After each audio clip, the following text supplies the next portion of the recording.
ओम नमः शिवाय।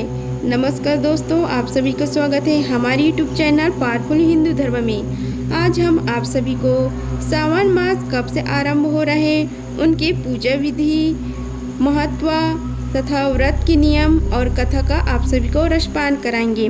अगर आप सभी हमारी वीडियो को पहली बार देख रहे हैं तो वीडियो को लाइक कीजिए, चैनल को सब्सक्राइब कीजिए, बेल आइकन को प्रेस कीजिए ताकि आने वाली वीडियो की नोटिफिकेशन आप सभी को मिलती रहे। आइए जानते हैं सावन माह के बारे में। हिंदू धर्म में सावन के महीना का बहुत अधिक महत्व होता है। सावन का महीना हिंदू पंचांग का 5वां महीना होता है। यह महीना भगवान सदाशिव को समर्पित होता है। इस महीना में भगवान शिव की विधि विधान से पूजा अर्चना करना चाहिए। सावन के महीने के सोमवार का महत्व और भी अधिक होता है। इस माह में शिव जी की पूजा अर्चना करने से सभी मनोकामनाएं पूरी होती हैं। धार्मिक मान्यता के अनुसार सावन के महीने में भगवान शिव और माता पार्वती की विधि विधान से पूजा करने से भक्त की हर मनोकामना पूरी होती है। इसके साथ ही सावन के सोमवार व्रत रखने से भोलेनाथ की विशेष कृपा प्राप्त होती है। इस साल सावन महीना 21 जुलाई से सावन का महीना शुरू हो रहा है और इनका समापन 19 अगस्त 2024 को सावन मास समाप्त होगा। आइए सावन मास के महत्व के बारे में जानते हैं। शास्त्रों में भी सावन मास के महत्व का जिक्र मिलता है। कहा जाता है कि इस महीने में भगवान शिव जल्द ही प्रसन्न होते हैं। इसके साथ ही सोमवार के व्रत का फल शीघ्र मिलता है। सावन मास में भगवान शंकर की पूजा से विवाह आदि में आ रही अड़चने दूर होने की मान्यता है। अब हम आप सभी को सावन महीने की पूजा विधि के बारे में बताते हैं। आप सुबह जल्दी उठ जाएं और स्नान आदि से निवृत्त होने के बाद साफ वस्त्र धारण करें। घर के मंदिर में दीप प्रज्वलित करें। सभी देवी देवताओं का गंगा जल से अभिषेक करें। शिवलिंग में गंगा जल और दूध चढ़ाएं। भगवान शिव को पुष्प अर्पित करें। भगवान शिव को बेलपत्र अर्पित करें। भगवान शिव की आरती करें और भोग भी लगाएं। इस बात का ध्यान रखें कि भगवान को सिर्फ सात्विक चीज़ों का भोग लगाया जाता है। भगवान शिव का अधिक से अधिक ध्यान करें। भगवान शिव की पूजा में प्रयोग होने वाली सामग्री है पुष्प, पंचफल, पंचमेवा, रत्न, सोना, चांदी, दक्षिणा, पूजा के बर्तन, कुशासन, दही, शुद्ध देसी घी, शहद, गंगा जल, पवित्र जल, पंचरस, इत्र, गंधरोली, मौली, जनेऊ, पंचमिष्ठान, बिलपत्र, धतूरा, भांग, बेर, अम्रमंजरी, जौ की बालें, तुलसी दल, मंदार पुष्पा, गाय का कच्चा दूध, ईख का रस, कपूर, धूप, दीप, रुई, मलाईगिरी चंदन, शिव व मां पार्वती की श्रृंगार की सभी आदि सामग्री। आइए जानते हैं सावन मास के व्रत के नियम के बारे में। मान्यता है कि सावन महीने में मांस मंदिरा का सेवन बिल्कुल नहीं करना चाहिए। इस महीने वाद विवाद से भी बचना चाहिए। घर परिवार में स्नेह बनाकर रहना चाहिए। सावन महीने में लहसुन और प्याज के सेवन करने की मनहानि होती है। इसके अलावा मसूर की दाल, मूली, बैगन आदि के सेवन की भी मनहानि होती है। शास्त्रों में बासी और जले हुए खाने को तामसिक भोजन की श्रेणी में रखा गया है। शास्त्रों के अनुसार सोमवार का व्रत बीच में नहीं छोड़ना चाहिए। अगर आप व्रत रखने में असमर्थ हैं तो भगवान शिव से माफ़ी मांगकर न करें। अब हम आप सभी को सावन सोमवार कब से शुरू हो रहे हैं और कब खत्म होगा तथा उसकी शुभ मुहूर्त और तिथि के बारे में आप सभी को बताएंगे और इस बार जो शुभ योग बन रहे हैं उसके बारे में भी आप सभी को बताएंगे। इस बार सोमवार की व्रत 5 दिनों का है। भगवान शिव का प्रिय मास सावन का प्रारंभ 22 जुलाई से सोमवार से हो रहा है। इस बार श्रावण मास में 5 सोमवार है, जिसके वजह से भी यह महीना अत्यंत शुभ माना जा रहा है। आइए जानते हैं इस साल सावन सोमवार किस किस तारीख को है तथा 5 सोमवार पर कौन कौन से योग, नक्षत्र और तिथि है। इस साल भगवान शिव का प्रिय मास सावन विशेष है। श्रावण मास का प्रारंभ 22 जुलाई से सोमवार से हो रहा है। सावन मास शिव को अति प्रिय है। सोमवार से उनकी पूजा को समर्पित वार है। ऐसे में यह खास बन जाता है। सावन सोमवार भगवान भोलेनाथ की पूजा का सबसे उत्तम दिन माना जाता है।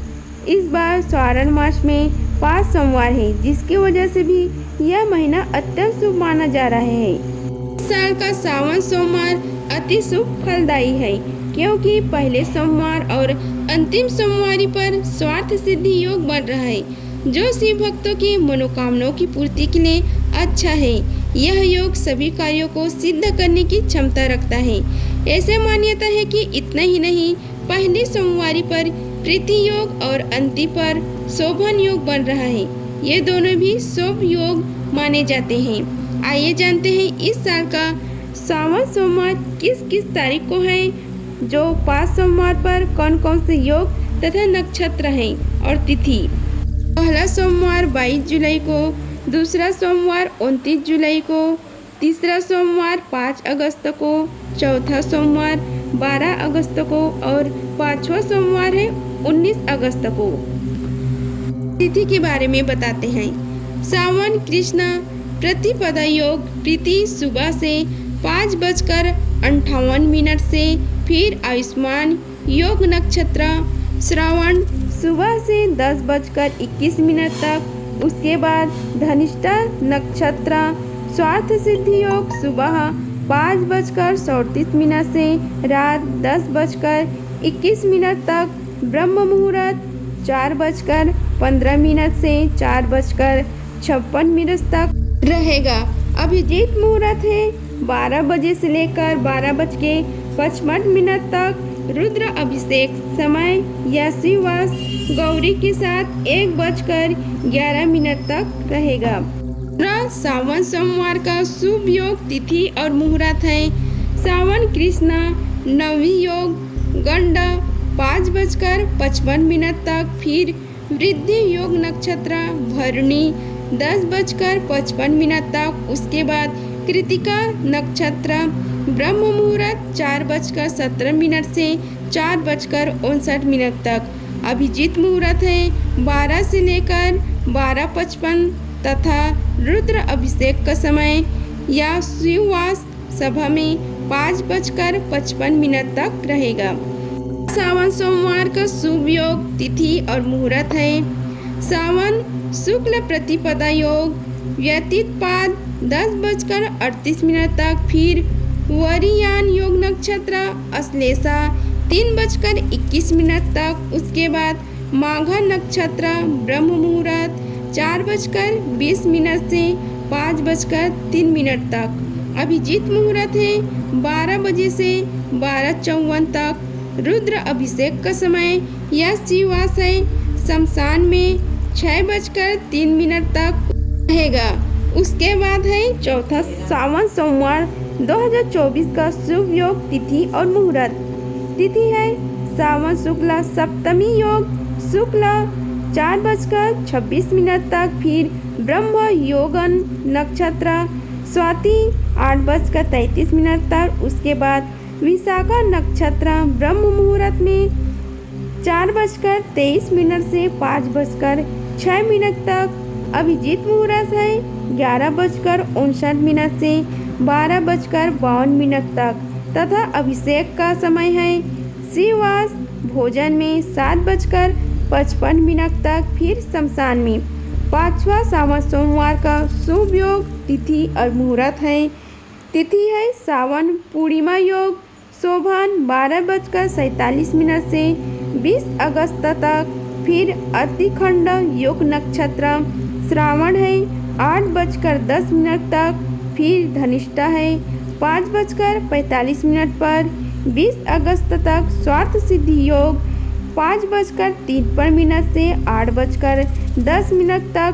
रवि योग 5:53 से 8:10 तक। ब्रह्म मुहूर्त 8:25 से 5:09 तक तथा अभिजीत मुहूर्त है 11:58 से 12:51 तक।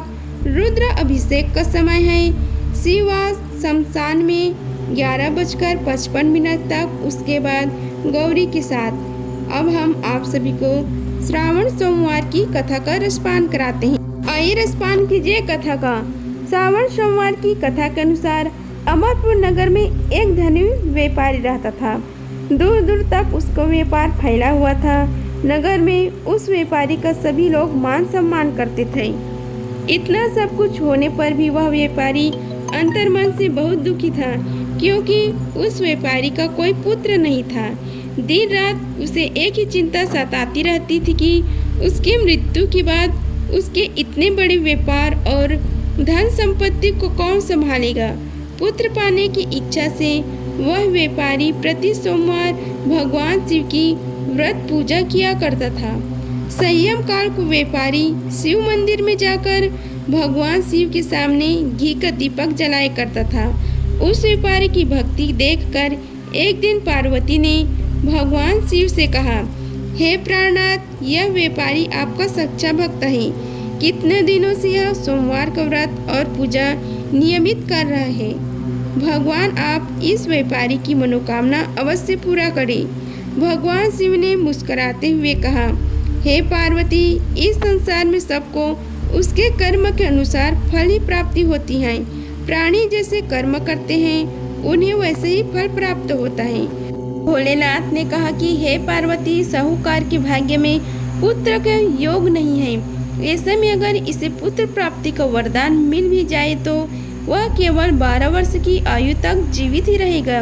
यह सुनने के बाद भी माता पार्वती ने कहा कि हे प्रभु, आपको इस साहूकार को पुत्र का वरदान देना ही होगा, अन्यथा भक्त क्यों आपकी सेवा पूजा करेंगे। माता के बार बार कहने से भोलेनाथ ने साहूकार को पुत्र का वरदान दिया, लेकिन यह भी कहा कि वह बालक केवल 12 वर्ष तक जीवित रहेगा। साहूकार यह सारी बातें सुन रहा था, इसलिए उसे न तो खुशी हुई और न ही दुख। वह पहले की तरह भोलेनाथ की पूजा अर्चना करता रहा। उधर सेठानी गर्भवती हुई और 9वें महीने से उसे सुंदर से बालक की प्राप्ति हुई। परिवार में खूब हर्षोल्लास मनाए गए, लेकिन साहूकार पहले की तरह रहा और उसने बालक की 12 वर्ष की आयु का जिक्र किसी से भी नहीं किया। जब बालक 11 वर्ष की आयु की हो गई तो एक दिन साहूकार की सेठानी ने बालक के विवाह के लिए कहा, तो साहूकार ने कहा कि वह अभी बालक को पढ़ने के लिए काशी भेजेगा। इसके बाद उसने बालक के मामा जी को बुलाया और कहा कि इसे काशी पढ़ाने के लिए ले जाओ और रास्ते में जिस भी स्थान पर रुकना वहाँ यज्ञ करते और ब्राह्मणों को भोजन कराते हुए आगे बढ़ना। उन्होंने भी इसी तरह करते हुए जा रहे थे कि रास्ते में एक राजकुमारी का विवाह था। जिसने उसका विवाह होना था वह एक आँख से काना था। तो उसके पिता ने जब अति सुंदर साहूकार के बेटों को देखा तो उसके मन में आया कि क्यों न इसे ही घोड़ी पर बिठाकर शादी के सारे कार्य संपन्न करा लिया जाए। तो उन्होंने मामा से बात की और कहा कि इसके बदले मैं वहाँ अथाह धन देंगे, तो वह भी राजी हो गया। इसके बाद साहूकार का बेटा विवाह की वेदी पर बैठा और जब विवाह कार्य संपन्न हो गया तो जाने से पहले उसने राजकुमार की चुन्नी के पल्ले पर लिखा कि तेरा विवाह तो मेरे साथ हुआ है, लेकिन जिस राजकुमार के साथ भेजेंगे वह तो एक आँख का काना है। इसके बाद वह अपने मामा के साथ काशी के लिए चला गया। उधर जब राजकुमारी ने अपनी चुन्नी पर यह लिखा हुआ पाया तो उसने राजकुमार के साथ जाने से मना कर दिया। तो राजा ने भी अपनी पुत्री को बारात के साथ विदा नहीं किया। बारात वापस लौट गई। उधर मामा और भांजे काशी जी पहुंच गए थे। एक दिन जब मामा ने यज्ञ रचा रखा था और भांजा बहुत देर तक बाहर नहीं आए तो मामा ने अंदर जाकर देखा तो भांजे के प्राण निकल चुके थे। वह बहुत परेशान हुए, लेकिन सोचा कि अभी रोना पीटना मचाया तो ब्राह्मण चले जाएंगे और यज्ञ का कार्य अधूरा रह जाएगा। जब यज्ञ संपन्न हुआ तो मामा ने रोना पीटना शुरू किया।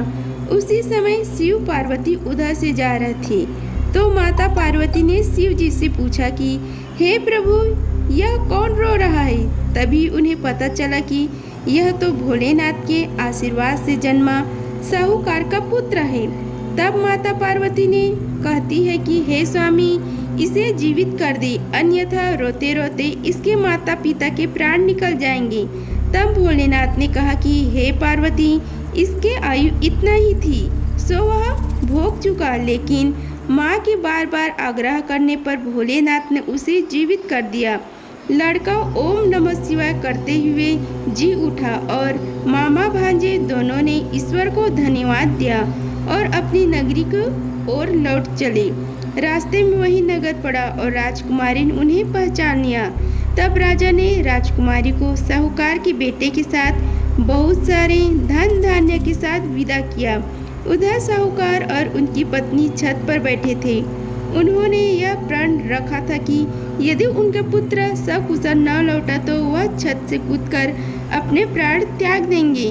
तभी लड़की की मामा ने आकर साहूकार के बेटे और बहू के आने का समाचार सुनाया, लेकिन वह नहीं माने तो मामा ने शपथ पूर्वक कहा। तब दोनों को विश्वास हो गया और वो दोनों ने अपने बेटे बहू का स्वागत किया। उसी रात साहूकार को स्वप्न में शिव जी ने दर्शन दिया और कहा कि तुम्हारी पूजा से मैं प्रसन्न हुआ। इसी प्रकार जो भी व्यक्ति इस कथा को पढ़ेगा या सुनेगा उसके समस्त दुख दूर हो जाएंगे और मनोवांछित सभी मनोकामनाओं की पूर्ति होगी। अगर आप सभी को हमारी वीडियो पसंद आई होगी तो वीडियो को लाइक कीजिए, चैनल को सब्सक्राइब कीजिए और कमेंट बॉक्स में ओम नमः शिवाय लिखिए। धन्यवाद। मिलते हैं अगले वीडियो में, तब तक के लिए हर हर महादेव।